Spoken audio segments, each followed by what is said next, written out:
Olá! Sérgio Moro fala ao Senado sobre conversas publicadas pelo The Intercept. A Bovespa fecha acima dos 100 mil pontos, um recorde histórico. E após a tensão com a Câmara, o Guedes perde previdência para o Maia.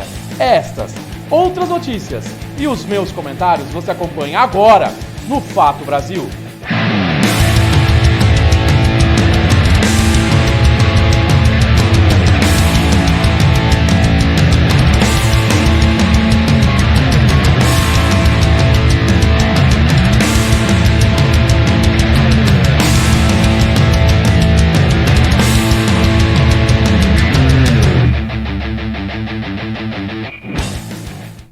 E estamos começando mais um Fato Brasil aqui na WTV. Muito obrigado pelo carinho da sua audiência, pela sua paciência. Hoje entrando no horário, graças... Oh, meu Deus do céu! Agora a gente levanta a mão pro céu porque começamos no horário correto. Eu gostaria desde já agradecer a sua audiência e a audiência de uma pessoa muito especial, a Andréa Castro, que dessa vez está me acompanhando desde o começo do programa. Um beijo, Andréa. E a todos que estão me acompanhando aí. Daqui a pouco eu falo o nome das pessoas que mandarem um comentário aqui para mim. Então pode mandar o seu comentário na rede social, facebook.com/WTV Brasil. Estamos ao vivo também no YouTube, creio eu que estamos ao vivo no YouTube, que ontem não entrou por algum motivo, mas hoje acredito que esteja. youtube.com/WTV Brasil. Se você perdeu o programa, você pode assistir novamente no YouTube a hora que você quiser, no Facebook a hora que você quiser. Nós também estamos ao vivo pela Twitch e pelo Periscópio do Twitter. Então vamos às notícias de hoje, que hoje a gente tem bastante coisa para falar, né? E daqui a pouco o pessoal tá perguntando assim, cadê a Judite? A Judite tá brincando aqui pelo estúdio, daqui a pouco ela sobe aqui na mesa, vocês sabem que ela é boa. E é bem naquele papo sério, assim, né? Aí vem e sobe a gata. E ontem ela tava assim, insuportável, sabe? Ela tava querendo atenção.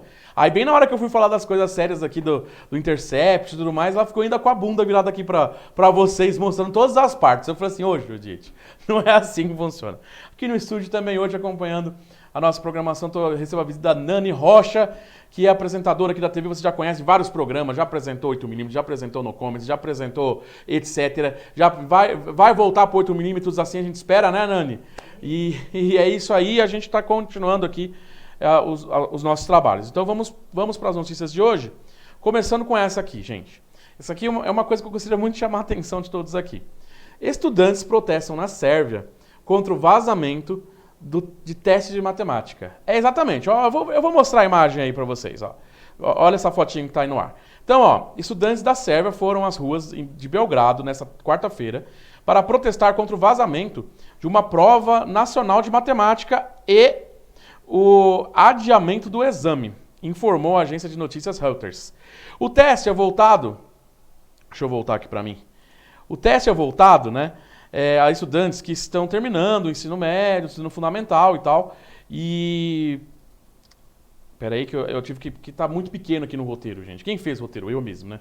Então, os manifestantes pedem a renúncia do ministro da Educação, o Emiladem Sarcevic, e eles empunhavam cartazes com as frases renúncia, você roubou o nosso futuro. E de acordo com a imprensa local, o Sarcevic, né, o ministro da Educação lá da Sérvia, disse que não vai renunciar. Né? É difícil largar o osso. Né? Aqui no Brasil a gente tem uns exemplos desses, né, que poderiam estar renunciando e não estão.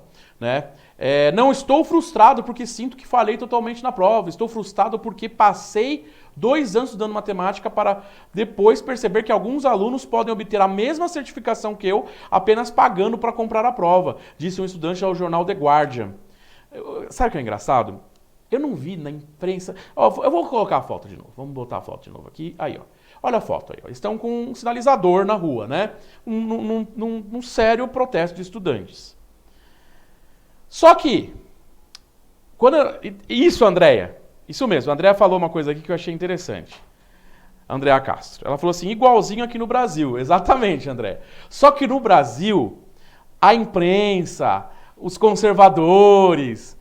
Quando o estudante vai para a rua, ele não é chamado de estudante protestando pelo seu direito. Ele é chamado de vagabundo, de maconheiro. Não diz que é protesto, fala que é balbúrdia, entendeu? Quando é no outro país da Europa, nossa, é lindo. Olha só, eles protestam, tá certo. Tem que protestar contra o vazamento. Se protesto Se protestam aqui contra o vazamento do Enem, por exemplo, é vagabundo, é barbúrdia. Vocês entendem? É por isso que eu falo, aqui é engraçado, é que a gente acha lindo o protesto na casa do vizinho. Mas quando é na nossa casa, aí a gente não quer, né? O brasileiro tem que decidir o que ele quer da vida dele, né? Porque o que só reclamar fica babando, desculpa o termo, babando o ovo de quem é de fora. E a hora que as coisas começam a acontecer aqui dentro, só sabe criticar. Então isso fica aí pra gente, fica aqui um exemplo. E olha só, o Tribunal de Contas Estadual emite um alerta para Dória após gastos do governo de São Paulo chegarem perto do limite permitido por lei. Então o governo usou 45,59% da receita líquida de janeiro a abril. Gastos não podem ultrapassar 49% segundo a lei de responsabilidade fiscal. Aí, sabe o que o Acelera vai falar? O nosso João Dória, nosso prefeito que a gente fala aqui, em São Paulo a gente chama de prefeito, porque ele disse que ia ficar os 4 anos e não ficou. E já está, enfim, de acordo com as articulações aí, a gente percebe que o governador já articula uma pré-campanha presidencial. Por isso que eu falo que o governo do estado a gente vai ficar sem governador até o próximo governador entrar. Né? É o que a gente vê aí. Né? Então o nosso prefeitinho Dória, nosso Joãozinho Dória, ele já está perto do gasto que não pode ultrapassar 49%. Você quer apostar quanto? Vai apostar quanto? Que primeiro, ele vai falar que a culpa é do PT. Sendo que já há 20 anos o governo do estado está na mão do PSDB. Segundo, ele vai falar que a culpa é da reforma da Previdência. Vai falar que gastou tanto por causa de reforma da Previdência. Entendeu? Então fica só olhando. Dória, vai ficar feio, né? Gastando demais, né? Aquela coisa toda. Ele vai colocar a culpa em alguma coisa. Ou então é a escola que gasta demais, é professor que recebe salário demais, ou é previdência, ou é muita gente. Sei lá, ele vai colocar, que geralmente é tradicional das vezes que o prefeito vai se defender de coisas assim. Prefeito não, desculpa, é que eu estou acostumado, né? Mas o governador Dória geralmente acaba sempre pondo a culpa em setor que não tem nada a ver, né? Agora vamos ver como é que o Bolsodória vai responder a essa questão aí. Vamos ficar só esperando. Um beijo, Dória.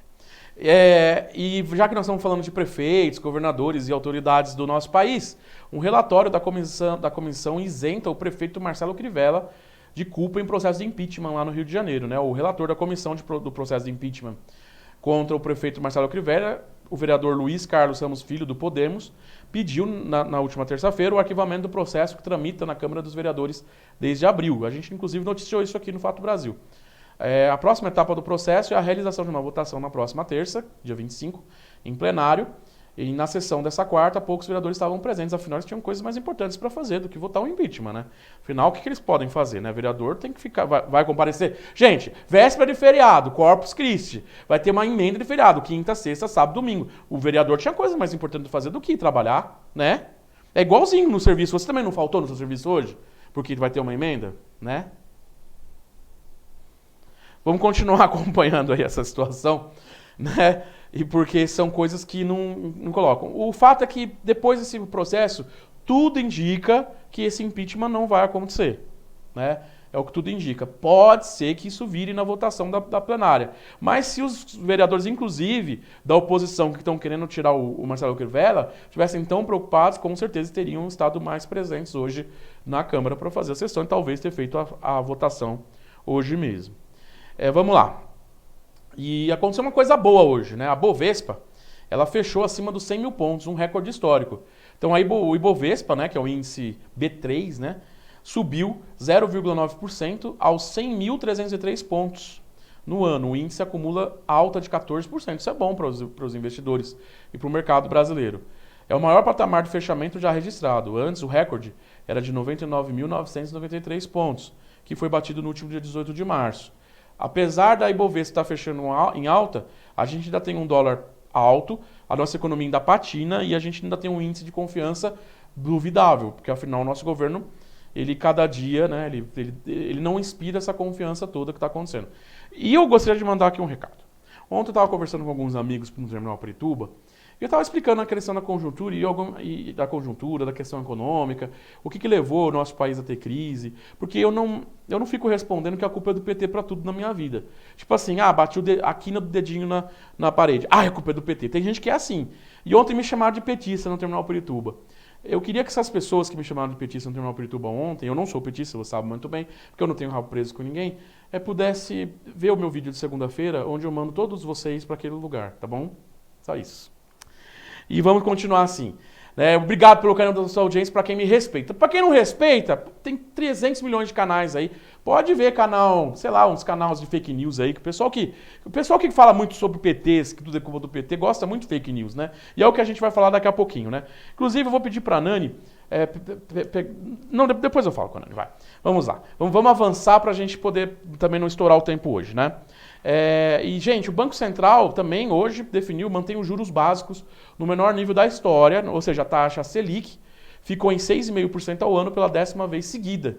Então, os nossos juros baixos ainda altíssimos em relação ao mundo, mas estão permanecendo a 6,5%, não baixou os juros. Afinal, baixar os juros agora poderia levar a outras questões aí que os especialistas acham que é perigoso. E, gente, eu vou falar o seguinte, teve uma notícia ruim, né? E não tem nada a ver com o governo, né? Sim, existem coisas ruins além do nosso governo. O Rubens Edivaldo Filho, você lembra dele? Ele é famoso pela cobertura do Oscar, né? Então ele morreu hoje em São Paulo aos 74 anos, né? Vou colocar uma fotinho dele aí para vocês lembrarem. Esse cara aí, ó. O jornalista e crítico de cinema Rubens Edivaldo Filho morreu nessa quarta-feira em São Paulo aos 74 anos. Ele que era considerado um dos maiores especialistas em cinema. Ele estava internado em estado grave na UTI do Hospital Samaritano em Higienópolis, aqui na região central de São Paulo. E ele foi internado no último dia 23 de maio após sofrer um desmaio depois de cair de uma escada rolante. Ele passou por um tratamento cardiológico e das fraturas decorrentes da queda, mas não resistiu. O velório será realizado na Praça das Artes, na Avenida São João, na região central de São Paulo, e o horário ainda não tinha sido confirmado no fechamento da nossa matéria. Então, infelizmente, a gente veio aqui dar essa notícia triste para nós que acompanhamos o cinema. Eu mesmo gostava muito dos comentários dele, ele sempre foi muito pertinente, sempre foi um cara muito bacana nos comentários, e era aquele ícone. Cobertura do Oscar, não importa a emissora, né? Cobertura do Oscar tinha que ter o Rubens, e infelizmente ele não está mais entre nós, né? Então fica aí meus pêsames à família e todos os fãs, e a gente fica triste. E para a gente poder se recuperar dessa questão, vamos agora para a nossa previsão do tempo para todo o Brasil. Olha aí.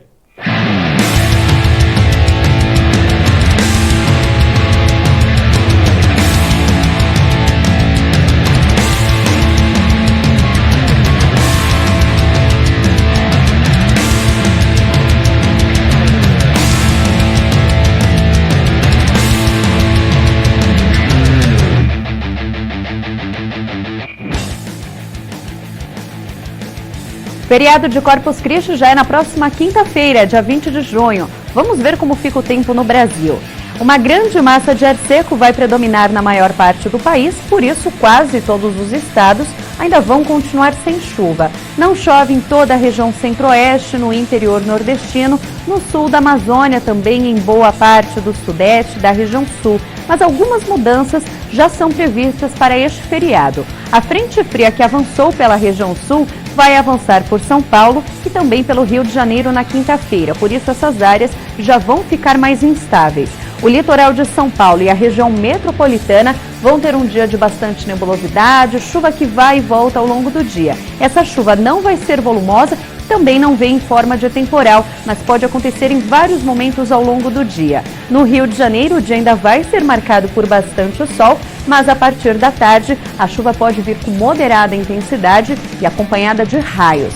Já no Espírito Santo, por todo o estado de Minas Gerais, incluindo Belo Horizonte, o interior paulista e toda essa faixa clara do mapa, o dia vai ser marcado por bastante sol e, por enquanto, ainda não tem previsão de chuva. No sul do país, depois da frente fria ter passado, uma grande massa de ar polar vai entrar na região e vai derrubar as temperaturas. Por isso, o dia começa com geada em áreas do Planalto, Serra e também da Campanha Gaúcha. Muitas áreas também podem começar o dia com nevoeiro, mas que logo se dissipa. O sol predomina ao longo do dia na região sul do país e não tem previsão de chuva, mas as temperaturas vão continuar baixas. No norte do país, o calor e a alta umidade ainda vão provocar algumas pancadas de chuva que até podem ser fortes, mas de forma isolada. E no litoral do Nordeste também tem previsão de um pouco de chuva, mas é uma chuva isolada, nada comparada com a chuva que caiu no começo da semana. Vamos agora às temperaturas. A mínima prevista para São Paulo é de 16 graus e máxima de 24 graus. O Rio de Janeiro ainda vai ser quente, mínima de 17 e máxima prevista de 32 graus. Já em Porto Alegre não chove, mas faz frio, com mínima de 8 e máxima de 19 graus. Brasília, mínima de 15 e máxima prevista de 27 graus. Pois é, né? Vamos ter chuva aí na maior parte do país, então, nesse feriadão, né? Que coisa, né? Vamos continuar, então, que agora a gente tem assuntos, digamos assim, polêmicos. E após a tensão na Câmara, gente, o Guedes perde a Previdência para a Maia. Pois é, os deputados acusam o ministro da Economia de arrogância e desaprovam a inexperiência com política. Sério mesmo? Pois é, né? Então, as últimas movimentações do ministro da Economia, o Paulo Guedes, e do presidente da Câmara, Rodrigo Maia, do Democratas, mostram que o economista perdeu o capital político no Congresso. Pois é, né? E no sentido contrário, Maia se fortaleceu como pai da reforma da Previdência. Considerado no começo do governo Bolsonaro como um super-ministro, o economista era blindado por líderes partidários e a cúpula do Congresso. O seu comportamento errático e uma crescente desconfiança do mercado têm afastado os parlamentares. Por que será? Por que será que o mercado está inconstante? Será que declarações tipo assim, eu vou embora do Brasil se não passar a reforma da Previdência? Inclusive, na própria segunda-feira eu até ofereci, vamos fazer uma vaquinha para pagar a passagem para ele ir embora, né? E tudo mais, porque não gosto, não acho, não gosto das políticas econômicas que estão sendo feitas pelo Guedes. O Guedes, não sei o que lá, não gosto. E sou contra a reforma da Previdência daquela forma. E a reforma ela já foi meio depenada, assim, pelo Congresso, né? Então, ele está pé da vida e, no caso, seu capital político, ou seja, sua influência política no Congresso decaiu. E o Rodrigo Maia assumiu, e tanto que o Rodrigo Maia tem dado declarações, inclusive dizendo que a reforma vai ser feita pelos deputados e vão ser feitas alterações que os deputados forem pedindo ali, ou seja, não é algo que vai ser imposto. O Congresso tem o dever político e toda a autoridade possível para fazer as modificações nessa reforma do jeito que eles quiserem. Eu, particularmente, acho que essa reforma está sendo apressada e eu já expliquei aqui porque eu acredito nesses motivos. Eu acho que primeiro nós temos que trabalhar em outros tipos de reformas. Dadas as questões todas que têm acontecido desde quando a gente teve o impeachment da Dilma Rousseff, a gente tem que tomar muito cuidado com reforma, porque, de fato, a gente está tendo alguns problemas políticos sérios no nosso país. Então, o que a gente percebe é que a equipe toda do Bolsonaro está se despedaçando. Que são pessoas que enchiam o pulmão para falar assim, não, eu faço, eu aconteço, a hora que está lá está vendo que a realidade é muito diferente daquela fantasia de que tudo é culpa do PT, não é verdade? E ainda tem gente que acredita nisso. E o assunto do dia hoje, e o meu comentário final vai ser sobre esse assunto, é justamente sobre o depoimento do Sérgio Moro no Senado. O Sérgio Moro fala ao Senado sobre as conversas publicadas pelo The Intercept. Então, o ministro da Justiça presta esclarecimentos na CCJ sobre as mensagens trocadas com o procurador Deltan Delagnol, eu não sei falar esse nome direito, Delagnol, quando era juiz da Operação Lava Jato. O site que apresente tudo o que tem, diz Moro, que descarta se afastar do Ministério. E todo o resuminho do que aconteceu, a gente vai ver numa reportagem da TV Senado, que a gente pode passar, porque é uma TV pública, e a gente vai ver nesse momento. Olha aí. Moro veio ao Senado por iniciativa própria prestar esclarecimentos sobre mensagens de celular que ele teria trocado com o procurador da República, Deltan Dallagnol, sobre detalhes da Operação Lava Jato. Essas mensagens foram publicadas no site The Intercept. Sérgio Moro respondeu a perguntas de mais de 40 senadores. Ele disse que o celular dele foi hackeado e clonado e que ele não reconhece a autenticidade dessas mensagens. O ministro disse também que mesmo que essas mensagens fossem desempenho. Verdadeiras são apenas diálogos normais entre um juiz e um procurador, ou como seria com um policial, sobre o andamento do caso, que não há nada de errado, não há nada de parcial nesse tipo de mensagem. Ele disse que isso é obra de uma organização criminosa que quer atrapalhar as investigações e cancelar as condenações da Operação Lava Jato. Nossa edição preparou alguns trechos do debate na CCJ. O juiz Sérgio Moro viu sensacionalismo e até revanchismo na publicação dos diálogos pelo site The Intercept. Disse também que os jornalistas estão envolvidos em práticas criminosas.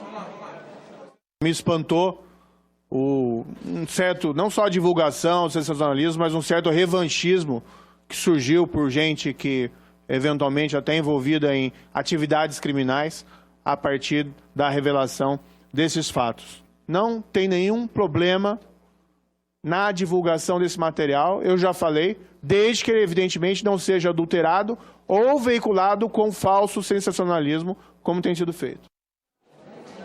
Um pequeno tumulto aconteceu quando o senador Marcos Duval disse que o ministro estava sendo atacado por políticos investigados pela Lava Jato. Aqui no Congresso tem muitos políticos que estão sendo acusados pela Lava Jato. Então, você vai sofrer muitos ataques daqui, infelizmente, de dentro da casa, por pessoas que estão sendo acusadas pela Lava Jato e que querem te descredenciar. Presidente, eu não estou conseguindo... Diria aos colegas a gentileza, nós temos um orador, um colega nosso, fazendo os seus comentários e arguindo aqui o ministro. É que o colega tem que dizer os nomes dos políticos, dos parlamentares Paulo, que estão envolvidos nisso, que estão atacando ele. Eu peço aos colegas... É isso que ele tem que dizer, quem são os políticos, quem são os colegas dele. O ministro da Justiça afirmou que o vazamento não foi feito por uma pessoa só, mas por um grupo organizado, teoria também abraçada por alguns senadores. Existe um grupo criminoso organizado por trás desses ataques. Afinal, há uma grande quantidade de pessoas que sofreram invasões ou tentativas de invasões, o que aponta para a improbabilidade de que seja um hacker isolado. Este crime que foi cometido agora por hackers internacionais notórios, evidentemente se enquadra nessa reação de tentar reverter este processo que desagradou a tantos. O senador Fabiano Contarato recorreu à sua experiência policial para fazer um duro questionamento ao ministro. Eu fui delegado 27 anos. Eu fico imaginando se fosse eu delegado de polícia que mantivesse contato por WhatsApp com o advogado do indiciado que eu instaurei o inquérito e que se isso chegasse ao conhecimento do titular da ação penal, do Ministério Público e do próprio Poder Judiciário, eu acho que eu sairia preso da delegacia na qual eu fui titular. O senhor que é da prática jurídica, que já atuou nessa área, sabe que são normais conversas entre juízes, normais conversas entre procuradores, normais conversas entre policiais e entre advogados. A questão do aplicativo foi apenas ali uma troca de mensagens mais rápida, se é que essas mensagens são de todo autênticas. E a acusação mais contundente veio do líder da oposição, senador Humberto Costa. O ministro se recusou a responder. Vossa Excelência, como muitos seres humanos terminam vivenciando, ficou embevecido com o estrelismo, com o protagonismo que Vossa Excelência assumiu. Isso é humano. E por isso, no afã, talvez até de buscar a verdade, cometeu uma série de equívocos. Então é hora, senhor presidente, senhor ministro, Vossa Excelência, que intencionalmente ou não enganou milhões de brasileiros, tenha a humildade, primeiro, de pedir a sua demissão do Ministério da Justiça. Não cabe uma pessoa com as acusações graves como essa ser o chefe da Polícia Federal. E segundo, peça desculpa ao povo brasileiro. Busque aquilo que pode ter feito de positivo, mas peça desculpa, inclusive por ter caçado o voto de milhões de brasileiros que queriam eleger outro presidente da República, que está preso lá em Curitiba, e não esse que aí está. Senador, desculpe, as afirmações são bastante ofensivas, eu vou declinar de responder. O ministro Sérgio Moro saiu sem falar com a imprensa. Engraçado, né? Falar a verdade agora virou ofensa, né? Você está defendendo o cara do PT, mas vamos falar também do senador da Rede aí, que é meio centro, né? Também dizendo que quando ele era advogado, se ele fosse falar no WhatsApp com as pessoas, com os acusados, né, e tudo mais, ele estaria preso. Aí o Moro, você viu aí na imagem, assim, mas você sabe como o jurídico brasileiro, isso é normal. Então tudo bem. É normal uma coisa que é contra a lei acontecer. Então, é normal. Entendeu? Sabe o que é engraçado? O próprio Moro falou que o vazamento da Dilma lá, a conversa de Dilma com o Lula, que foi legal, era legal. E detalhe, chegou até a dizer assim, quando vazou, vazamos tudo, a gente não ficou quebrando em pedaços. Chegou a falar que tem uma organização criminosa querendo falar de Lava Jato. Sabe aquela velha conversa? A culpa é do PT, o Moro é o herói, a gente elegeu um mito, sabe? A família do mito é honestíssima e o que eu estou vendo são todos os fatos apontando para apontando uma coisa muito mal cheirosa que cerceia todos eles. Não estou aqui dizendo que os partidos como o PT também não tiveram questões. O que está em questão aqui é que o que percebe-se é que tudo foi orquestrado e parece que tudo está conectado. Desde dos vazamentos da Dilma Rousseff, a prisão do Lula sem provas. Não teve prova, gente, não adianta. E pode me xingar do que vocês quiserem aí e tudo mais. Mas não teve prova. Agora, essa conversa do Moro com o Ministério Público, ilegal, só prova mais uma vez o quão imparcial ele era. Então era necessário que tivesse um juiz que fosse imparcial no lugar dele. Deveria ter sido trocado o juiz. E claro, se for provado que o Lula fez alguma coisa errada, que ficasse preso sim. Não sou lulista aqui não, tá? E tudo isso em volta, ainda soma fake news que foram usadas, supostamente usadas por empresas que apoiaram o candidato Jair Bolsonaro, que está sob investigação, uma investigação travada no Tribunal Superior Eleitoral, que deveria agora, mais do que nunca, à luz dessas novas notícias da Folha de ontem, deveria vir e começar uma investigação tão rápida quanto foi a prisão e todo o desfecho que levou à condenação do Lula na segunda instância, para ele não poder concorrer à eleição. Tudo deveria ser rápido. Por que só a prisão do Lula... Não, legal que a prisão do Lula foi rápida, mas por que só a prisão dele foi rápida? Por que todo o processo aí contra as fake news e a coisa toda não acontece rápido? E aí o cara tem a questão... E agora ele não é mais juiz, né? Então agora ele virou político. E hoje bateu-se o martelo sobre a questão política dele. Por quê? Que quando é contra ele vai falar que jornalistas estão agindo contra a lei. Há uma organização criminosa e falando que o jornalista Glenn e o pessoal do The Intercept Brasil estão agindo junto com uma organização criminosa porque eles não concordam com o governo, porque eles querem derrubar a Lava Jato, porque eles são a favor de bandido. Será que você aí em casa não está percebendo que esse discurso de tipo assim, ser a favor de bandido, isso aí é uma coisa criada pela elite brasileira, para poder dar desculpa para todas as barbaridades sociais e barbaridades econômicas que são feitas para o nosso povo? Será que a gente não consegue enxergar isso? Será que a gente é tão manipulado assim por uma grande mídia tradicional, como a Rede Globo, que eu estou falando aqui, que eu falo há muito tempo, mas não só a Globo, agora a Record também, que a Record é a amiguinha ali do presidente agora?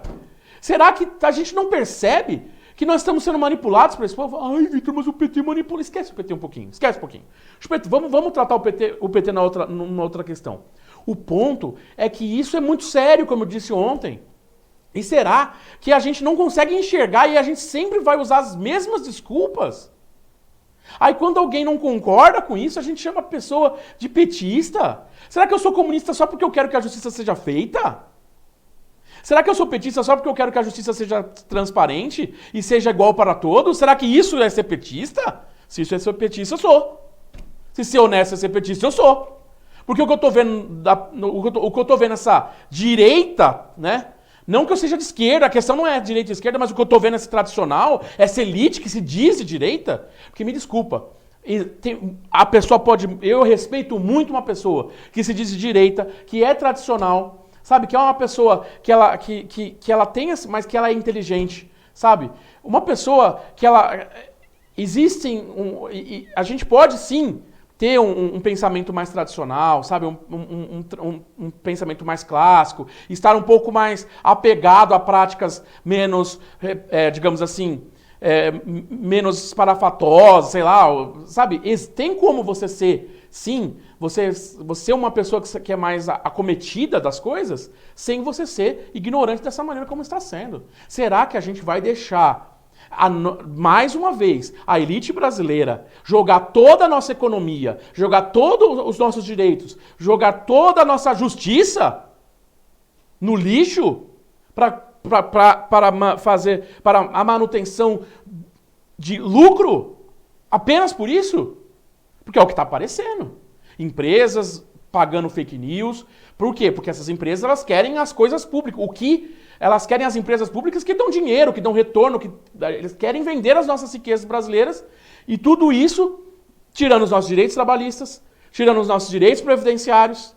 Estão querendo fazer uma reforma política, ou seja, vamos tentar minar nossos direitos também eleitorais, nossos direitos de votar em quem a gente quiser. Muito provavelmente vão ter propostas aí que pode ter certeza. O que a gente precisa é fazer a lei ser cumprida. E está lá na lei que se o juiz teve envolvimento com o Ministério Público, não importa se é por aplicativo, não importa se é pessoalmente, isso não pode ser comum, e isto é ilegal. E vim falar em rede nacional, dizer que só porque é normal, há uma organização criminosa. Ah, gente, isso é mexer muito com a nossa inteligência. Moro, pelo amor de Deus. Aí vai falar que tem jornalistas aí que tem um revanchismo. Que revanchismo? Revanchismo? Pelo amor de Deus, da onde que se tira isso? Da onde as pessoas tiram essas questões todas que se apresentam como motivos? E aí quando a pessoa não tem mais nenhum argumento, ela fala, é porque foi o PT que derrubou. O presidente está aí há só 6 meses. Não deu tempo dele arrumar o que o PT estragou. Argumentos sem embasamento. De uma população que está ignorante e que está lutando para... Uma maioria manipulada que está lutando para continuar ignorante. A verdade é essa. Doa quem doer. E aí a gente vê o nosso ministro da Justiça, que é ministro da Justiça, o Moro? É ministro da Justiça, vindo falar que é uma organização criminosa. Ou seja, falar contra o governo sobre as próprias transgressões do atual ministro, do governo e de todo esse pessoal que agora está no poder, é ser criminoso? Então falar a verdade, ir lá e botar na frente deles o que eles fizeram de ilegal é ser criminoso? Então, ir contra as transgressões deles é ser petista? Não, eu não aceito. Eu não aceito isso. E você de casa também não pode aceitar. Não aceite. Vou mandar aqui um abraço para Andréa Castro, que me acompanhou, para Graziela Silva, que disse o seguinte: brasileiro só vai acordar quando ver que o seu salário não está dando para o básico. Aí vão olhar para o passado e vão se arrepender do que fizeram. É verdade, Graziela. É verdade isso. Isso é verdade. Muitos só vão acordar a hora que mexer no bolso. E vai mexer. Você acha que não? É fácil você defender o chefe quando você está empregado. Quero ver a hora que você perdeu o emprego, porque não precisa mais de você no emprego. Você está sendo muito esquerdista. Um beijo para vocês, então. Tá? E eu vou terminar o programa com uma frase muito, muito interessante, que ela sintetiza o nosso atual momento no nosso país, que é a seguinte: a família honesta é fake. A família honesta é fake. A mamata vai acabar também é fake. O mito é fake. O herói também é fake. E os trouxas são de verdade. Um beijo pra vocês. Até segunda-feira que eu vou aproveitar o feriado, porque eu também sou filho de Deus.